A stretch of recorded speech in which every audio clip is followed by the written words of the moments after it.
Je vais passer la parole à Monsieur Ingal Montagnier, donc premier avocat général à la Cour de cassation, qui lui a également un vécu au sein de l'organisation, évidemment, et des institutions judiciaires concernant cette question de l'autonomie de gestion, ou plutôt de la relative autonomie de gestion. Monsieur le premier avocat général, je vous passe la parole. Je vous remercie beaucoup, monsieur le député. Nous, j'ai surtout vécu pour avoir tenté de faire les poches, avec quelques succès parfois, à Bercy, en tant que représentant budgétaire du ministère. On m'a demandé d'évoquer la question, quel budget pour les juridictions ? S'il y a une question qui, dans le domaine judiciaire propre et propice à toutes sortes de controverses, fait vraiment l'objet d'un parfait consensus, qui est très reposant, c'est celle de ses moyens. À cet égard, en effet, tout le monde s'accorde, ou à peu près, par peut-être nos amis de Bercy, sur le fait que nous ne disposons pas des moyens suffisants pour faire face à des missions qui ont connu un constant accroissement, tant en termes de périmètre que de volume de contentieux. Pourtant, paradoxalement, à peu près tous les gouvernements, depuis le début des années 1980, se sont attachés à développer les moyens de l'institution judiciaire, autant qu'ils le pouvaient, compte tenu de la conjoncture à tel ou tel moment et des autres priorités auxquelles ils avaient à faire face. De même, la préoccupation d'un meilleur fonctionnement des juridictions, on ne nous en croit pas capable, mais on a tort, est devenue une priorité au sein de notre institution depuis le milieu des années 80, priorité qui s'est retrouvée tardivement au nombre des priorités politiques. Car jusqu'au programme des législatives de 93, la justice d'ailleurs n'est même pas dans les programmes politiques, c'est un sous-paragraphe dans le programme sécurité et police. Nous acquérons une certaine nouvelle majesté, si je puis dire, à ce moment-là, et on commence à parler même de revalorisation et de meilleurs moyens. Et c'est d'ailleurs dans le programme législatif de 93 que l'on trouve déjà l'annonce d'une prochaine loi de programmation, ce qui a permis à monsieur Meignery, d'ailleurs, alors que Bercy, c'était devenu Bercy, les pluries de Rivoli voulaient absolument pas donner d'argent, eh bien monsieur Meignery a pu exciper du programme pour faire sa première loi de programmation de l'époque. À titre d'illustration de ces progrès, on connaît les chiffres, mais rappelons que moins de 1% du budget de l'État en 1980, aujourd'hui, bon an, mal an, nous sommes autour de 2,5, ça dépend des années, il y a des petits coups d'accordéon liés à des évolutions de périmètre techniques. De même, l'effectif budgétaire des magistrats, 5000 en 1975, vous vous en souvenez, 8000 aujourd'hui, et à ce propos, pour rebondir sur ce que disait monsieur Dumont, vous vous souvenez que Balzac dit « la magistrature a besoin de 8000 grands hommes. Or, aucune génération n'a autant de grands hommes à mettre à son service. » Mais il faut croire que notre époque a réussi à trouver les 8000 grands hommes qui constituent en tout cas notre effectif budgétaire. C'était pas les mêmes. C'est juste ça que je veux dire à monsieur Dumont. C'était pas exactement le même travail dans certaines juridictions de première instance de province, ou d'ailleurs au 19e siècle et aujourd'hui. C'est pour ça qu'on ne peut pas comparer les chiffres. Pour se tenir aux 10 dernières années, enfin, le budget, avec des stop and go, a connu quand même de bonnes évolutions, puisque 38% de progression, dont près de 28%, alors là, par rapport à ce qu'on disait ce matin, les services judiciaires, une progression moins forte que la progression globale, 28% seulement à l'intérieur de cette progression. Nous connaissons les marges de progression nécessaires en termes de moyens, d'organisation et de gestion depuis à peu près 30 ans. L'inspection générale des services judiciaires avait déjà, d'ailleurs, il y a maintenant 20 ans, établi un recensement de tous les rapports faits sur le fonctionnement de la justice, dont le premier remonte au milieu des années 50, avec l'émergence des premiers contentieux de masse liés à l'automobile.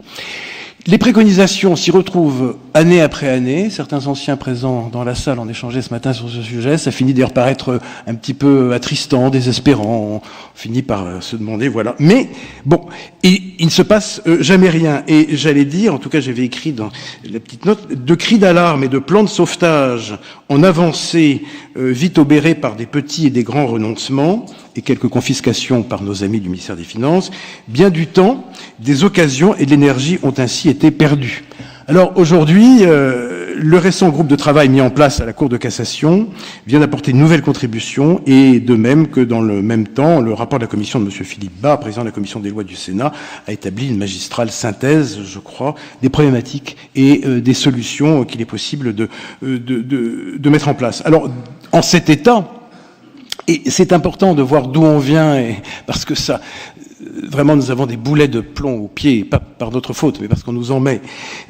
En cet état, quel budget, que pouvons-nous faire, quel budget pour les juridictions? Il ne s'agit pas évidemment de faire un discours de comice agricole pour proposer un Xème budget. J'ai un plan, d'ailleurs tout fait à 3,9 milliards, une loi de programme qui est très belle, si ça intéresse quelqu'un, mais pas plus cher qu'en 2002, mais on peut faire beaucoup de choses. Mais il ne reste pas moins que c'est pas le sujet. Le sujet, c'est d'une part de récapituler les marges de progrès en termes de méthode et de construction et de gestion budgétaire d'une part, et d'autre part uniquement de flécher les quelques priorités utile, intéressante. Alors, une méthode, en ce qui concerne la construction du budget, et là, beaucoup de choses ont déjà été dites ce matin, et donc je vais, si vous me permettez, être vraiment très rapide. En termes de construction des budgets, que faire? Bon, construire un budget, on le sait, Madame Thiault l'a rappelé sous d'autres mots ce matin, c'est affecter des ressources rares à une politique donnée.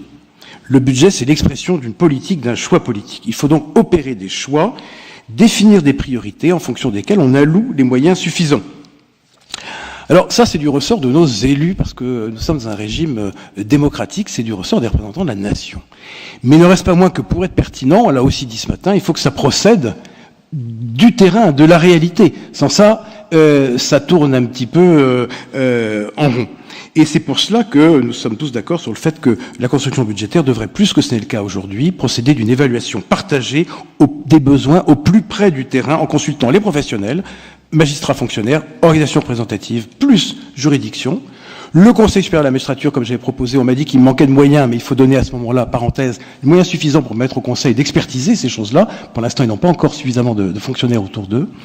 Et on oublie le barreau, je me permets, mais ça n'engage que moi, de dire que ça serait pas mal d'associer le CNB ou toute autre institution représentative du barreau. Ces évaluations doivent aussi s'appuyer sur des indicateurs fiables. Et là, on parlait ce matin plus ou moins d'études d'impact et autres. On voit ce qu'il y a dans les rapports parlementaires. Dans les chiffres entre le Sénat, l'Assemblée, entre les différentes commissions sont pas toujours les mêmes. Ça, je l'ai pas écrit, mais j'en profite pour le dire lâchement. On a un problème d'indicateurs.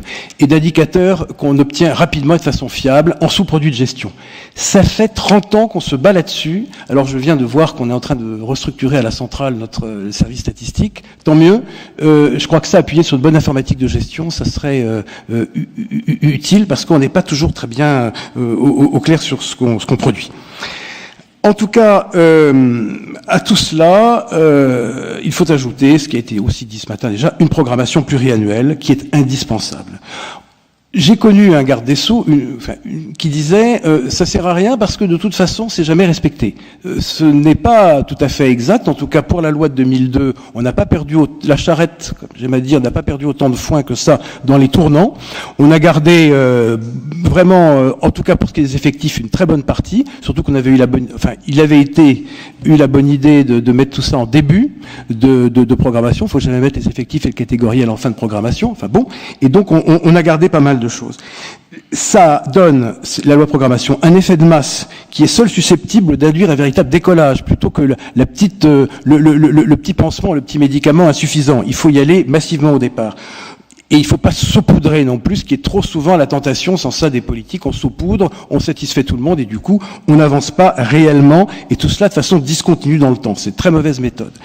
De même, ça donne, pour nous, les juridictions, après, une bonne prévisibilité et une bonne stabilité d'action, pour peu, alors là, qu'on renonce, autant du côté des gouvernements que du Parlement, à des amendements inopinés qui créent des charges qui ne sont pas financées, ou alors qu'on fasse des lois où il faut faire des études d'impact, puis en fait, les études d'impact, on sait comment elles sont faites, c'est pas toujours, bien qu'elles soient contrôlées par le Conseil d'État, c'est pas toujours de la plus grande fiabilité, et donc on n'a finalement pas les moyens, et on fait tourner les effectifs autour du décor pour arriver avec les mêmes à faire plusieurs choses, vous savez, comme dans les vieux théâtres de province. Quant au contenu de la programmation, il faut, comme cela fut fait avec la loi Perben 1 de 2002, qui était vraiment excellente, rassembler les trois piliers que constituent d'abord les moyens utiles en fonctionnement et en investissement, ainsi qu'en effectif, donc pas simplement l'investissement comme ça avait été le cas lors du coup d'essai de 93, qui était déjà bien. Il faut du fonctionnement et il faut des effectifs. Et puis, il faut ajouter des mesures d'organisation propres à optimiser la ressource, tant au plan des structures qu'à celui du partage des tâches, des méthodes de travail, c'est-à-dire des méthodes de conduite des politiques judiciaires et de traitement des contentieux. Et à cet égard, je voudrais juste signaler que j'attendais que tu arrives pour te complimenter et dire que tu avais tout dit ce matin déjà. Et donc, il faut signaler, on dit toujours que nous ne sommes pas efficaces. J'aime beaucoup rappeler que nous étions donc 5000 magistrats en 1975, nous sommes 8000 aujourd'hui, donc 60% d'augmentation de l'effectif. Et dans le même temps, notre production, c'est un mot que tous les collègues n'aiment pas, mais la production est ce qui est vraiment mesurable, c'est-à-dire, Monsieur le Président, les décisions civiles, parce que commerciales et sociales, les chiffres sont pas toujours très très bons. Dans la durée, les meilleures séries que nous ayons statistiquement, c'est cela. Eh bien, nous avons plus que quadruplé notre production en termes de décisions rendues, et ça, c'est pas dû à l'informatique comme pour les décisions pénales légèrement motivées, c'est du jugement civil. Donc, 60% de magistrats en plus ont rendu 4 fois plus de décisions sur la période. Bon, on sait faire. Enfin, à tout cela, moyens, effectifs, modernisation des méthodes, il faut ajouter les textes de fond, donc ce que j'appelle la modernisation par le droit, pour renforcer la pertinence, la qualité et l'efficacité de l'intervention judiciaire. En termes de, maintenant, après la construction du budget, en termes d'exécution budgétaire, deux directions que je ferai que citer, deux directions principales, qui ont été évoquées ce matin. D'abord, d'une part, rénover profondément le dialogue de gestion et redéployer les responsabilités de pilotage, de façon à développer les pouvoirs, l'implication et la responsabilisation des juridictions dans la gestion administrative et financière. Si on n'a pas le sentiment d'être vraiment associé, les dialogues de gestion bidons, les simili-dialogues de gestion, j'emploie ces mots très forts sous ces lambris, ça peut vous paraître incongru, mais c'est vraiment le sentiment quand on est chef de juridiction qu'on a pu avoir dans le passé en tout cas. Ça démotive complètement. Et si on veut que les gens soient efficaces et prennent les choses en main, eh bien, il faut procéder à une plus grande déconcentration des décisions. Ce n'est pas un problème de pouvoir, comme certains veulent le dire, c'est tout simplement un problème d'efficacité, comme l'a très bien rappelé Alain Lacabarade ce matin. Sur un plan plus large, alors à cet égard, un certain nombre même la totalité des personnalités que nous avons consultées dans le groupe de travail ont rappelé qu'il ne fallait pas confondre l'indépendance proprement juridictionnelle, c'est-à-dire celle de la prise de décision par le magistrat, avec l'indépendance ou l'autonomie, selon la manière dont on l'appelle, budgétaire. C'est pas la même chose, mais cela à condition que, bien évidemment, l'état de nos moyens ne nous contraigne pas dans nos décisions. À titre d'exemple, et pour regrettable que ce soit, et je vais un peu là aussi, contredire l'omerta habituelle, ce qu'on appelle la troisième voie, les décisions alternatives aux poursuites. Malheureusement, dans nombre de juridictions, ce n'est pas simplement fait pour répondre à l'objectif premier, qui était un affinement de la réponse pénale, une meilleure adaptation aux faits et à la personnalité des auteurs. Non, c'est fait pour gérer les stocks et les flux. Comme le tribunal correctionnel est encombré, que pour des affaires moins importantes, on sait qu'il va falloir attendre 18 mois l'audiencement, on dit je fais une troisième voie. Seulement, faute là aussi de moyens, d'éducateurs adaptés, de contrôleurs, cette troisième voie, elle est légère. La mesure alternative imposée, elle est légère. Alors, ça donne des taux de réponse extraordinaires. Dans les petits tribunaux, on dépasse les 90%. Comme je disais dans mes cours d'appel, c'est louche. L'année prochaine, il sera à 108%. Mais voilà, on donne l'impression qu'on répond. Est-ce qu'on répond vraiment? Donc les moyens, je donnais cet exemple, les moyens, ça impacte, le manque de moyens peut impacter nos décisions. De même, plus grave peut-être encore, l'effectivité des droits et principes constitutionnels, l'effectivité que nous sommes chargés de préserver, constitutionnelle et conventionnelle, elle passe par la disposition de moyens adaptés pour les juridictions. Quand on voit la lourdeur de certains dossiers qui sont soumis aux juges des libertés et de la détention, qui ont un temps très restreint pour se prononcer, on peut se demander si la situation est parfaitement adaptée. Et je ne parle pas des présidents de formations correctionnelles ultra spécialisés qui ont 2 jours pour préparer des dossiers en 10 tomes. Voilà. Alors, il faut parallèlement développer des mécanismes stabilisateurs et la prévisibilité ainsi que la stabilité de l'exécution budgétaire en cours d'année. Pour cela, on en a parlé ce matin, j'adhère parfaitement, exonération des mesures de régulation, des gels, qui en plus, monsieur le député, sont parfaitement antidémocratiques, à mon avis, là je me lâche. La représentation nationale décide des crédits, et derrière, immédiatement, le 2 janvier, le gouvernement vous les retire.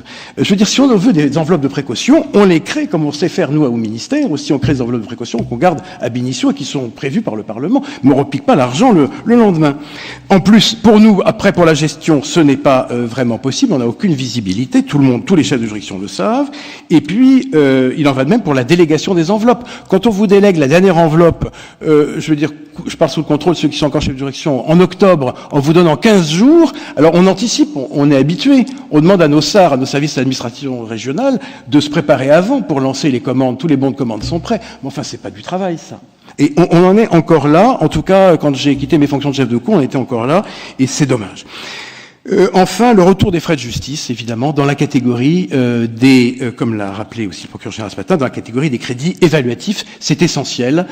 Non pas parce que nous dépensons à grande guide de façon irresponsable, il faut aussi savoir, et je renvoie aux différents rapports internes et de l'inspection générale des finances sur le sujet, nous avons fait en 15 ans un effort considérable de rationalisation, même des frais de justice, même sur des détails de mise en concurrence. Je me souviens en Normandie avoir bataillé à l'euro près sur le prix de la housse mortuaire pour transporter les corps. Mais on a tous fait des efforts très importants et donc nous sommes capables de ne pas dépenser l'argent public de façon inconsidérée. Mais je crois que on ne peut plus avoir des opérateurs qui sont payés 18 mois après ou 24 mois après, non pas parce que nous ne savons plus, parce que nos circuits de paiement sont mauvais, ça on s'est mis en ordre, on paie en 3 mois maintenant, mais parce qu'il n'y a pas assez d'argent. Alors les priorités pour demain, il y a 4 domaines dans lesquels je pense qu'il faut porter l'effort. Et donc je ne vous ferai pas une liste détaillée poste par poste, mais 4 domaines qui, à mon sens, sont vraiment cruciaux. D'abord, le fonctionnement courant des juridictions. Je le dis parce que pendant très longtemps, on passait, comme on dit.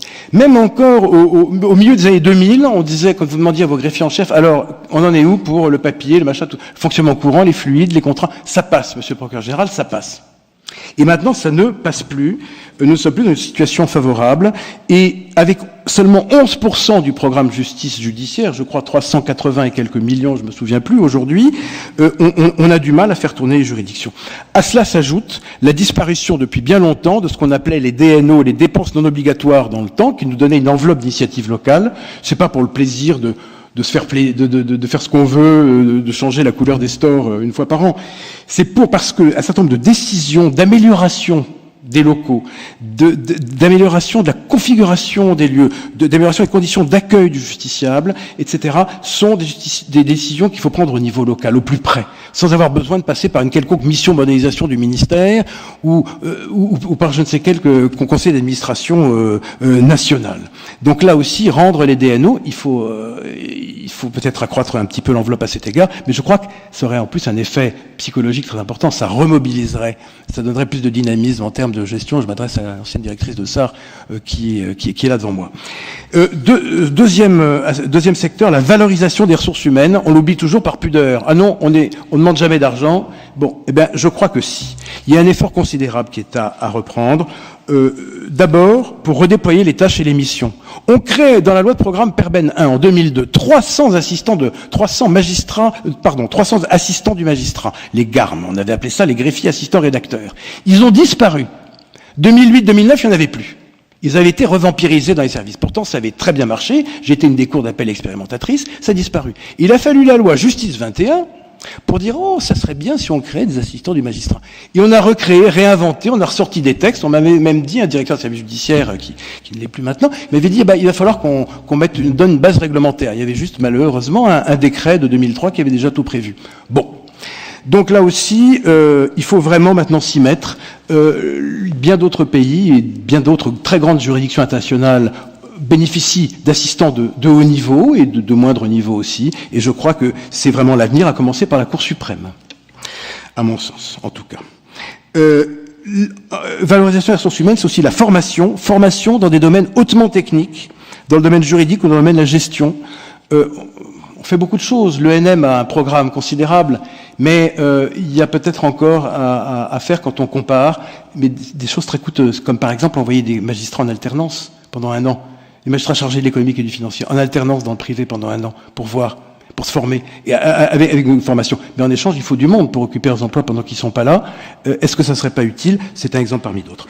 Enfin, la valorisation des fonctions et des responsabilités. Les magistrats et les fonctionnaires de justice ont vu leur responsabilité exploser ces dernières années, sans que cela ait toujours été vraiment suivi au plan statutaire et indemnitaire. Faut arrêter de tourner autour du pot, et je crois qu'il y a des choses à faire. 3e secteur, j'ai presque fini, la construction et la rénovation lourde des bâtiments judiciaires. Combien de fois, Philippe, nous avons vampirisé le titre 5 pour arriver à faire vivre les juridictions en titre 3. Et tout le monde l'a fait, toujours. On a toujours sacrifié. Alors, ça se voit pas, c'est indolore, monsieur le député, on déphase. Le futur tribunal de Saint-Truc-des-Bains-de-Pied, demain, c'était demain, on va le faire après-demain. C'est pas grave, c'est invisible. Et à force, ça va très mal. Et quand on construit l'économie. On n'a même pas de réserve foncière. On a des bâtiments, ils sont pleins. J'ai été nommé en 98 procureur d'un tribunal, c'est important déjà de région parisienne. Il était plein il était tout neuf, il était plein au bout d'un mois. Il y avait pas de réserve foncière, il y avait rien. Pas un mètre carré de plus. Donc ça, il faut aussi vraiment faire un effort là-dessus. Enfin, les services périjudiciaires, j'ai dit 5, non c'est 4. Hein. Je tiens à parler des services périjudiciaires en terminant, c'est-à-dire l'AP et la PJJ. On parle du budget de la justice, mais bien de nos missions, bien des instructions que nous donnons, elles sont exécutées par notre environnement, AP, PJJ, pour ce qui est réinsertion, éducation, prise en charge des publics en difficulté, et puis par les services de police et de gendarmerie qui exécutent nos instructions en matière judiciaire. Eh bien, faute de moyens, commençons par la police et la gendarmerie. Alors, pour certains secteurs, ça va, il y a ce qu'il faut pour patrouiller en bleu. Mais quand il s'agit de faire de l'économique et financier, même du petit écoffice, on le sait tous, on demande, ils n'ont personne. Ils n'ont pas d'effectifs. Et ça, c'est récurrent. Moi, ça fait 35 ans que je le vois.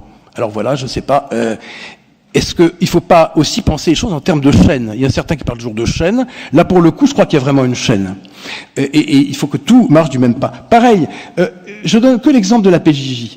Quand vous voulez, ceux qui ont voulu faire ça ont dû être confrontés à la même chose. Quand vous voulez créer des stages de citoyenneté pour les mineurs, qu'est-ce qui les accompagne?